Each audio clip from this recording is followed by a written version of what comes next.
joining us as we celebrate the completion of the construction for the temporary medical unit. We are continuing to practice social distancing and universal masking as we continue to keep our community COVID safe. Navicent Health is beginning to see a return to pre-COVID business volumes as patients return for standard appointments and procedures. And we are thankful that we are returning to normal, and we continue to take extra measures to ensure our facilities and our community remain COVID safe. These measures include limited visitation, universal masking, and social distancing. So thank you for putting on your masks this morning. Thank you for standing 6 feet apart. We have designated marks that show you where to stand. And we truly appreciate all your support for these COVID-safe initiatives. So at this time, I'd like to invite Dr. Nympha Saunders, our President and CEO, to begin our celebration. Dr. Saunders. Thank you, Star. That's Star Perdue, the chairman of our board. Folks, we just completed the tour of the temporary medical unit with Governor Kemp, and it is just beautiful and highly functional. It is amazing what can be created with simple materials in order to meet the challenges of COVID-19 with efficiency and innovation. I will tell you, I was telling the governor during the tour how grateful we are as a community and as an organization and as a community of patients for this temporary medical unit, which we call TMU. But all along, since the inception of this incredible crisis, we've gotten so much support from the governor, and we as a community and a community of patients are so grateful for all the assistance that we've gotten from the governor's office. The construction of this unit that you see on my left was truly a team effort. We would like to thank the number of organizations for the role they have played in bringing the TMU to Macon, BIB, and Navicent Health.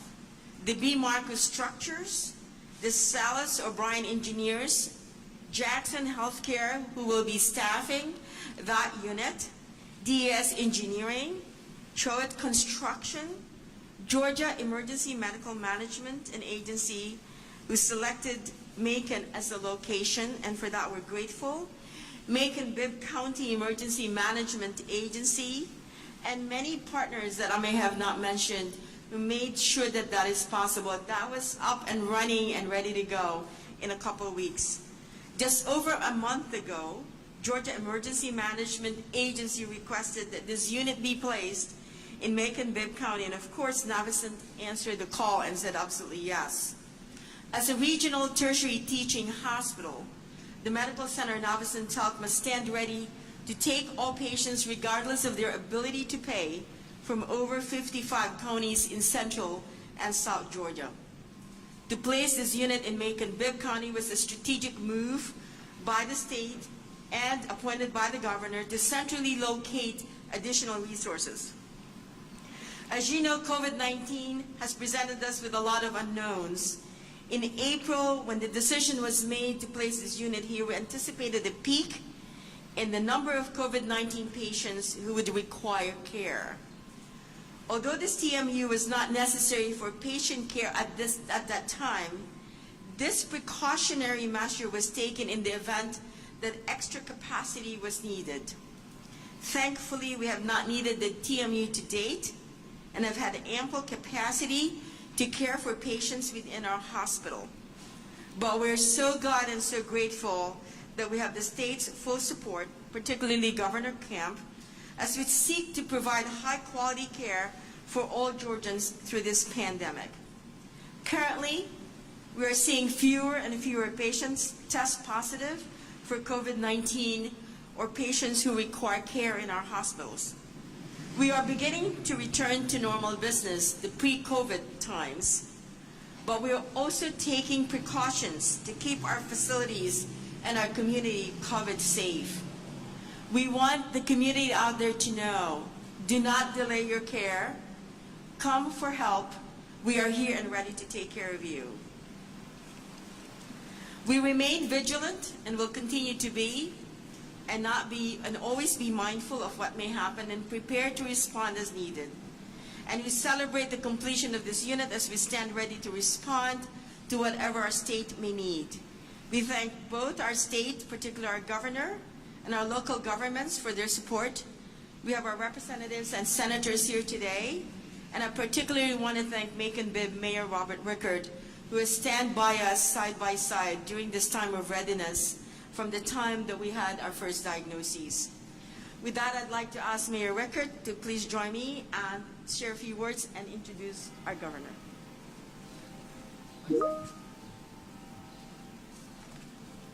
I'm delighted to be here to say a word of thanks to the governor and his team and to Navicent for all that they have done to help set up this temporary medical facility. This is a much-needed precautionary measure here because of our location in the state and how we serve as a hub for medical services. It is my hope that the hospitals never have to use that facility, and that our efforts locally and across the region to flatten the curve have helped our healthcare providers respond effectively to the spread of COVID-19. That said, our state's 83rd governor is a man who subscribes to the philosophy espoused by Sir Thomas Carlyle, sic vos non vobis, interpreted as thus we labor, but not for ourselves. We can all agree that balancing the health care concerns of our citizens with the amount of economic distress inflicted upon them is not an easy balance to strike. But our governor has worked hard to find that balance, and his work is not for himself, but for the people he seeks to serve. I am proud that he has come to Macon, and that I can introduce to you our governor, the Honorable Brian Kemp.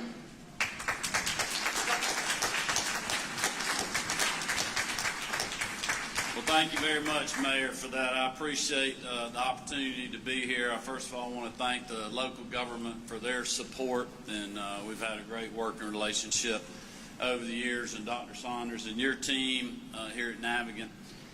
Just incredible what you're doing. I tell people all the time, the folks standing behind me, and a lot of people that you never see when you walk through a hospital or a medical facility that are in, some lab or some office somewhere or dealing with some patient. They are the true heroes in today's world. I don't think there's any doubt about that. I know the people of our great state truly believe that. I believe it, and the people across our country believe it. So thank you all for everything that you have been doing. I also wanted to take just a moment to thank the legislative delegation that's here. The support that they have given myself and our office during this unprecedented event in our state by letting us have the extreme powers of the public health emergency are the reason that things like this could happen. The funding that we did in the amended budget is the reason that things like this could happen. The measures that we've taken to protect our healthcare workforce, to have the ability to license people from out of state, to enter into contracts with private providers that can help with staffing at hospitals and nursing homes all over our state, are because of things like the public health emergency. So thank you all for that. These temporary medical pod units, I've seen all of them now. They're really impressive facilities. The state owns them. So we don't just have them for today or what may happen, in the fall or in the winter. We're going to have them for a long time. That is a great investment for our state. If you think back to last year's SEC championship game in Atlanta, when we had a huge pipe bust at Grady Memorial Hospital in Atlanta, knocked out 2 or 3 floors. In the future, if we have an event like that, whether it's here or any other hospital around the state, literally in a matter of days, we can have one of these facilities stood up on the grounds of that hospital to help with their bed capacity. If we have, during the time that we're in now or in the future, a major storm event like we experienced during Hurricane Michael, or have a tornado that hits God forbid, one of our hospitals, we now have a resource where we can quickly deploy. So I think these assets are not only good for today, but they're going to be good for the future. And I know Dr. Saunders and the mayor both talked about that this is a preventative measure. I can assure you, when I made the decision to purchase these mobile hospital units, it wasn't as a precaution. I mean, the models that we were seeing were really scary to look at from a hospital bed capacity. So we did that in a move out of necessity, and thankfully it's now turned in to being a safety net. And that is because our citizens have done exactly what we asked them to do. They have helped us flatten the curve. They have helped us stop the spread. They have given us time to build up our hospital bed capacity, whether it was mobile units like this, finishing the towers that Piedmont has in Atlanta, standing up the Phoebe North facility in Albany, and other things that we have worked on to be prepared for that peak. Well, depending on what model you look at, and some models twice now, we have passed our peak. Our numbers continue to look really good in Georgia, which is why we made the decision a little over a month ago to reopen our economy. Because as Dr. Saunders said, the effects of our economy and the effects of people not coming to get health screenings, treatments, and surgeries that they need were starting to outweigh the virus itself. And as I've told a lot of people over the last several weeks, we are fighting two battles now. We continue to fight COVID-19. We got to continue to socially distance ourselves. We've got to continue to be smart about large gatherings, wearing a mask when you're out in public to protect others from you potentially being asymptomatic. We've ramped up our testing and done contact tracing. So we got to continue to fight the battle against the virus, but we got to also continue to fight every day to get our economy reinvigorated.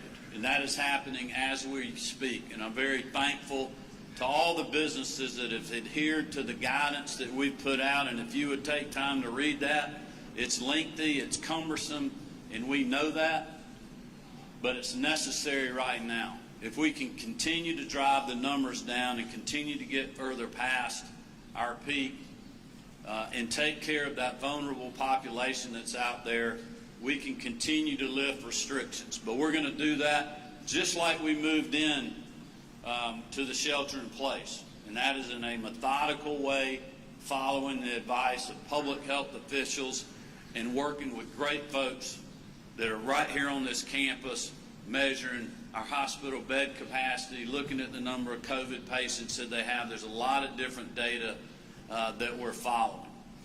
I just wanted to mention a couple of things real quick, and then we'll take some questions. But our testing continues to ramp up. I'm so appreciative of all that are helping with that, the Georgia National Guard, our public health departments all over state, our private sector industries, and our hospitals as well. It took us 8 weeks to test 2% of our population. In the last 2 weeks, we've tested over 2% of our population. So you can see that we have greatly ramped up our testing. We continue to work with all our partners, just like we did to stand up the mobile facility, with the contractors, the local government, the folks at GEMA, the folks here at the hospital, and many other folks. And we'll continue to do that because we're in this battle together, and we got to continue to fight it together. But if there's one thing that I could tell people today on the grounds of this hospital, if you have been delaying treatment, if you need a screening, if you are not feeling good, you need to call your doctor or call your hospital. They can safely treat you. The hospitals, we've all learned so much. There's nobody better suited to deal with you and a COVID patient than this hospital right here. They know how to do that in a safe environment. You can feel confident that you can now come if you need, a knee replacement, a hip replacement, if you need cancer treatments or different screenings, if you're not feeling good, please do that. We do not want the virus to cause another bad health outcome that may be pre-existing with you right now. So I hope that you will adhere to that advice. Don't take my word for it. Call Dr. Saunders' team. Call your doctor. Let them talk through and tell you how they're dealing with these situations. I've been hearing great stories around the state. A friend of mine got a hip replacement the other day that he'd been putting off since April. And he said it went great. They took good care of me, and I felt completely comfortable when I was in that environment. So I want to urge people in the Middle Georgia area to do that. So thank you guys for being here today. Thank you all again for the great work that you're doing. We are indebted to you all, and we'll be glad to take a few questions, Tate, if you want to. Yeah. What you got? Yeah, how are you, Governor? Thank you for your time today. I do want to ask you this. Now you talked about the numbers are looking better, trending in the right direction. Obviously, we see that you have a lot of event space around the state with the pods, et cetera. You had also recently made a pitch to bring the RNC to the state of Georgia. And I know there was some pushback by the mayor in Atlanta. I wanted to see if you had a conversation with the Trump administration or the vice president during his visit last week about this and where that's standing. Yeah, I didn't talk to. Look, we had a great visit with the vice president last week. Visiting, we had a nice lunch at a dine-in restaurant. Really trying to build the public confidence that our restaurateurs and a lot of our entrepreneurs and business people are really adhering to the guidance and doing the right thing to keep their patrons safe. And I think more and more Georgians are getting confident in that. And I think the vice president felt like it was important to come down and see that for himself. And we really had a great visit. We talked about that on our call with him yesterday with the rest of the nation's governors.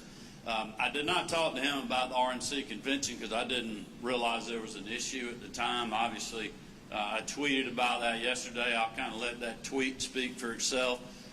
We'd love to have the RNC here. I feel like we could do that in a safe way. It's not till August. We'd have plenty of time to prepare for that. I know there's a lot of other states that want to have that too, and I know there's been a lot of time and commitment put into having it in North Carolina, so we'll see what they do. But, we have the hotel space and the event venue space in Atlanta for large events. We've done it before. We just had probably one of the greatest Super Bowl experiences ever, even though the game wasn't that great. If you talk to the fans, coming into Atlanta, the game day experience they had that whole week, it was phenomenal. And we can do that again, I believe, if that's something that they're interested in. But we'll just have to see how that plays out. Governor, where would you do that? Would you do this at the Georgia World Congress Center? Well, I think there's a lot of different venues you could do that. I'm not sure where you could do it. I'm sure there'd be a lot of folks that would want to host that. Yeah. Governor, do you anticipate further loosening restrictions on businesses in the coming days or weeks? Well, that's certainly what I want to do. I think that's up to the people of our state. I've been telling them if they'll continue to follow the guidance. And it was really interesting on the call with the vice president yesterday, Dr. Fauci was talking about, and this is really the first time I've heard him talk about this, but, this whole second wave that they're talking about this fall or this winter, he was making the case that we can avoid a second wave if people continue to follow the guidance. If they just continue to use common sense and be smart. And I know Georgians can do that. That's one reason that I opened up our state when I did, is because I felt like our people had learned a lot. They get it. They know what they need to do. They can deal with it. We can't keep fighting the virus from our living room. The hospitals have been fighting it every day right here. Our first responders are fighting it on the streets out there every day. And the general public's got to learn to do that as well. And I believe that they have. So, some churches have gone back to in-person service. Some have not. The ones that have, people that are going, they got to be really smart. If you're elderly and medically fragile, you really need to think about following that service online. If you are going to go, you definitely need to wear a mask and make sure that you're socially distancing yourself to not put yourself in harm's way. When people are going, out to eat, going out to do any other kind of activities, just be smart. You know, go to places that are following the guidelines, that have the sanitary measures in place, that are taking care of their patients and patrons and their employees. And if they're not doing that, you know, don't go to that establishment. If people will continue to follow that guidance and not let their guard down, I mean, the virus is still active. You know, the latest guidance is, you know, 20 to 30% of the spread is coming from asymptomatic people, people that don't even know they're sick, that are going somewhere and spreading the virus. And that's why we have to continue to practice social distancing. And look, I'm not saying that we're going to be arresting people on the sidewalk if you walk within 6 feet of people. You know, if you're passing by somebody and you can't spread out, you know, just use common sense. Don't cough on them. Turn your head, walk by them, and move on. And I think as long as people continue to do that, we'll be great. And I think if you think back last weekend, great holiday weekend, just about every hotel room in St. Simon's was booked, but we had no issues on the beaches, very little. Mostly a few verbal warnings, same thing on our lakes, because people were doing what they've done for weeks in Georgia. They've been enjoying the beach, but they've been doing it in a responsible way. They've been spreading out. You know, they're not having these crazy wild parties like we saw in other places around the country. And I want to thank my fellow citizens for that. As long as we continue to operate like that, we don't have to have a second wave, and we can continue to move back to a new normal. You know, we're not going to be back to the old normal until we get a cure or vaccine. What do you say to people? I'm sorry, can I just follow up real quick? I'm sure you've seen it. We've seen it too. There has become a bit of a political flashpoint for some folks to wear masks and to social distance in public. Some are refusing to do so, even in Georgia. What do you say to those people? Well, look, I get that. We're not a nanny state here in Georgia. We want people to be responsible and to be smart. I mean, I'm trying to lead by example. I'm by no means perfect. I almost shook somebody's hand just a second ago, and I keep trying to refrain from doing that because I know one of my friends in the media out there would make a big deal of that. But we just have to continue to use good common sense. It's a good idea to wear a mask, not to protect you, but to protect others from you if you happen to have the virus and don't know it. But not everybody wants to do that. I get that. I don't think we need to start pointing fingers at people. I think we just need folks to be smart. If you're just adversely not going to wear a mask, I would encourage you to do that if you're out. But if you're not going to, then I would just ask you to respectfully practice social distance, you know, and be smart about what you're doing. And I think most people are doing that. Thanks, everyone. All right, thank you. Thank y'all again for all your hard work.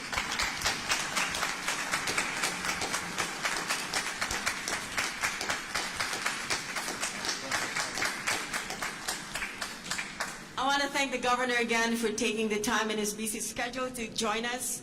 I also want to thank him for all the support he's given us during our time of need.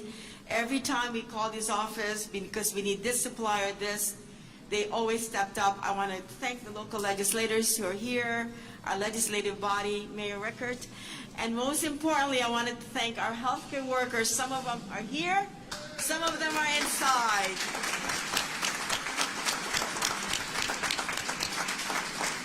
And to the press, thank you so much for spreading the word. Please social distance, be vigilant, and we are open to take care of you. Do not delay your care. Thank you and have a great day. Hey, Dr. Saunders, while you're up there, can we ask you a question or two while you got us all here? Would that be all right? Yes. Macon? They're asking a question. Can we ask a question or two? We've got everybody here, and Dr. Saunders has been a big part of this as well. We'd love to hear from her. We are going to go down to the TMU, and we're going to go do a meeting in Bristol. You have all that news media safely still across the street. We're going to the TMU. We're going to be taking 10 people to come through. So we'll line up those media for us. Thank y'all. Thank you all. Is Dr. Saunders going to come with us? Yes, we are already doing elective procedures today. I can't hear. All right, we'll see you down at the TMU. Come on down.